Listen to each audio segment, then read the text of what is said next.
What up, guys? It's Josiah here. Today we're reading Seedfolks as requested by I don't remember your name. I'm sorry, but let's read this book. And I will be uploading more videos and stuff soon. Sorry my hair looks bad, but let's begin. Kim. I stood before a family altar. It was dawn. No one else in the apartment was awake. I stared at my father's photograph. His thin face stern, lips latched tight, his eyes peering criminally to the right.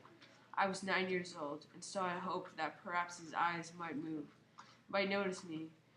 The candles and the incense sticks lit the day before to mark his death anniversary had burned out. The rice and meat offered him were gone.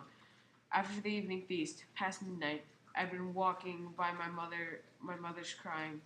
My older sister had joined in. My own tears had then come as well, but for a different reason.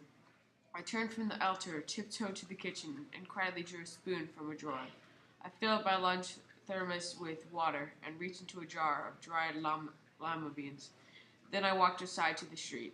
The sidewalk was completely empty. It was Sunday, early in April.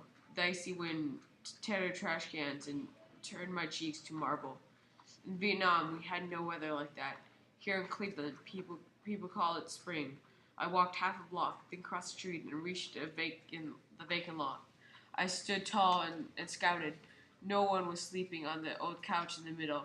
I never entered the lot before, or wanted to. I did not know picking my way between tires and trash bags. I nearly stepped on two rats gnawing and froze. Then I told myself that I must show my bravery. I continued farther and chose a spot far from the sidewalk and hidden from view by a rusty refrigerator. I had to keep my project safe. I took out my spoon and began to dig. The snow had melted, but the ground was hard. After much work, I finished one hole, then a second, then a third. I thought about how my mother and sister remembered my father, how they knew his face from every angle and held in their fingers the feel of his hands.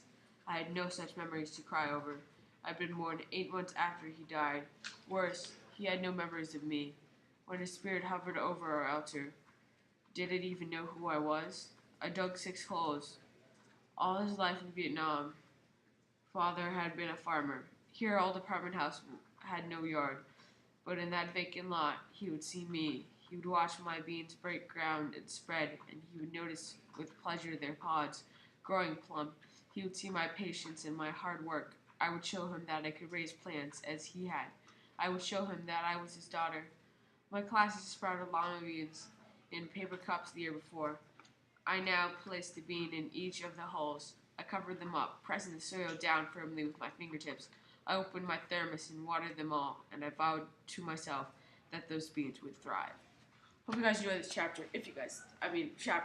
This perspective part thing. Hope you guys enjoyed it. If you guys did, remember to like, subscribe, and I will see you guys in the next video. Bye!